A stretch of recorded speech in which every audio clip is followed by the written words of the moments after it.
Salut à tous, j'espère que vous allez bien aujourd'hui. On se retrouve pour une petite vidéo de montage d'un PC gamer qui va être plutôt cool parce qu'il y a du bon matériel. Entre autres, nous avons un processeur Intel Core i7 10700 KF qui va aller sur une carte mère de chez Asus, une ROG Strix, une Z490 qui est plutôt cool et plutôt pas mal avec 32 Go de mémoire RAM, une RTX 2070 Super, ça va être vraiment pas mal pour jouer, ça va envoyer du lourd. Ensuite, on va avoir une alimentation de chez Be Quiet, un water cooling de chez NZXT, le Kraken Z63, et puis un boîtier de chez Sharkoon, quelques ventilateurs RGB, un SSD en M.2 de 1 Tera, et puis voilà pour tous les composants qui vont se retrouver dans cette config. Je vais vous faire le montage en timelapse comme d'habitude, parce que sinon ça va être beaucoup trop long. Donc n'hésitez pas à mettre un petit pouce bleu pour cette petite vidéo de montage de PC Gamer et à vous abonner à la chaîne si ce n'est pas encore fait. Activez la petite cloche, c'est très important pour recevoir les notifications quand je fais une nouvelle vidéo ou quand je fais un live. N'oubliez pas d'aller voir aussi mes réseaux sociaux et vous y abonner. Comme sur Instagram et Twitter, je poste régulièrement des choses, et surtout sur Instagram où je poste des photos ou parfois des petites vidéos sur les produits que je teste, que je monte, et même des petites impressions 3D que je réalise maintenant avec mon imprimante 3D que je me suis procuré il n'y a pas si longtemps. Donc n'hésitez pas à aller voir tout ça. Tout se trouve dans la description. Je mettrai aussi tous les liens des produits s'il y en a un en particulier qui vous intéresse. Donc voilà. Vous avez tout dans la description. On va passer tout de suite au montage en timelapse et on se retrouve tout de suite après pour voir le résultat de ce PC Gamer avec tous ces beaux produits à l'intérieur. Allez, c'est parti, bon visionnage.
Et bien voilà, le montage de ce PC qui est juste là derrière moi et qui est sublime est terminé. J'espère que vous avez apprécié ce petit timelapse.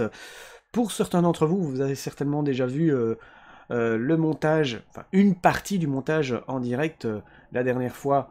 C'était la semaine passée et vous étiez nombreux d'ailleurs sur le live et c'est une super config. Maintenant elle est terminée, complètement terminée. Ça n'a pas été très très simple parce que j'ai eu quelques petits soucis, surtout à l'installation de Windows. Mais franchement, c'est une très très belle config et j'aime très particulièrement ces petits ventilateurs de chez Cooler Master qui sont vraiment très très bien. D'ailleurs, je vous mets tous les liens dans la description, comme ça s'il y a un des produits qui vous intéresse, ben, vous pouvez toujours aller voir. Vous avez le water cooling de chez NZXT qui est franchement très très bien, je vous en ferai une petite présentation prochainement sur la chaîne, c'est le Kraken Z63 qui est franchement excellent. Il est très très joli avec son petit affichage digital là.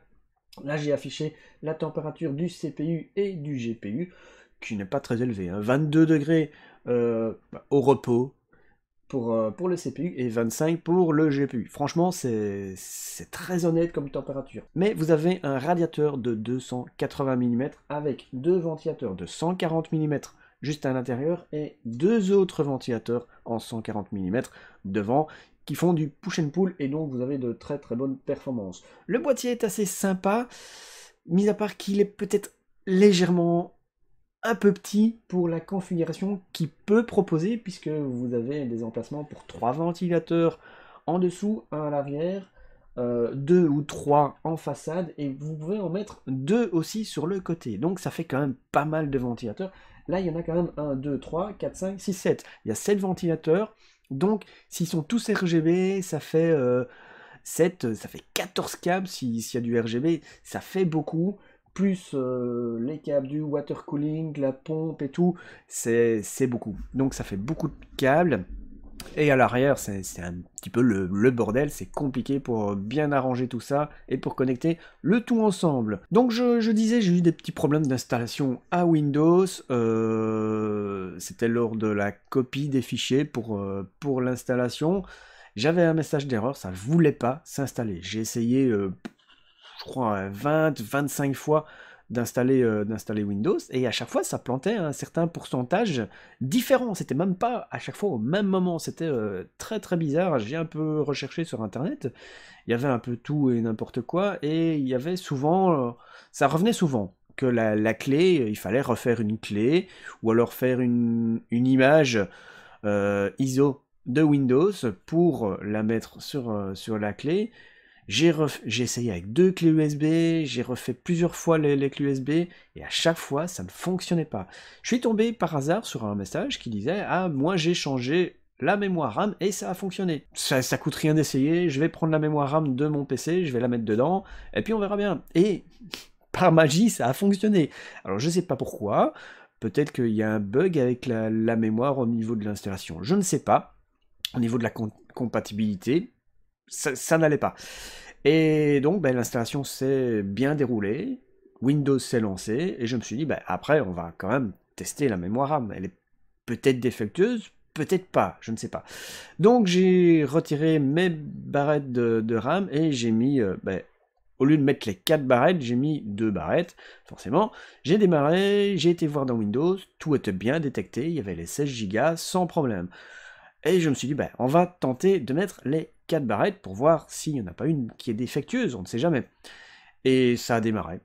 Dans Windows, tout est paramétré correctement, il détecte la mémoire RAM, donc nickel, franchement, très bien. Donc, à mon avis, je sais pas, peut-être qu'à l'installation, voilà, il n'appréciait peut-être pas cette mémoire RAM à l'installation, j'en sais rien. Je ne sais pas ce qui s'est passé. Quoi qu'il en soit, ça a fonctionné, et la RAM fonctionne, donc tant mieux.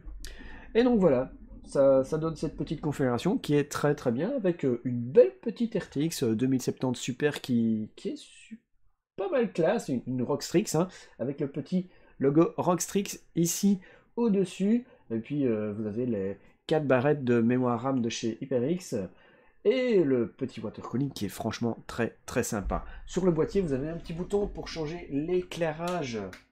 Voilà, vous voyez, on peut changer l'éclairage comme on veut. Et c'est plutôt sympa, il y a toutes les couleurs, toutes les animations, possible, du rose, c'est pas mal. Et en même temps, ça change aussi les couleurs de la mémoire RAM, donc ça c'est plutôt cool, franchement c'est très sympa. Voilà, donc si quelque chose vous intéresse, je vous mets toute la description, enfin tous les liens dans la description, et puis comme ça s'il y a quelque chose qui vous intéresse, vous pouvez aller voir. J'espère que vous avez apprécié, n'oubliez pas de mettre un petit pouce bleu à cette vidéo qui est plutôt pas mal, c'est une très belle config. Et on se retrouve de toute façon vendredi pour 5 minutes pour une config, dimanche pour le live, et j'espère que vous serez nombreux. N'oubliez pas de vous abonner à la chaîne, plus on est fou, plus on rit, comme on dit.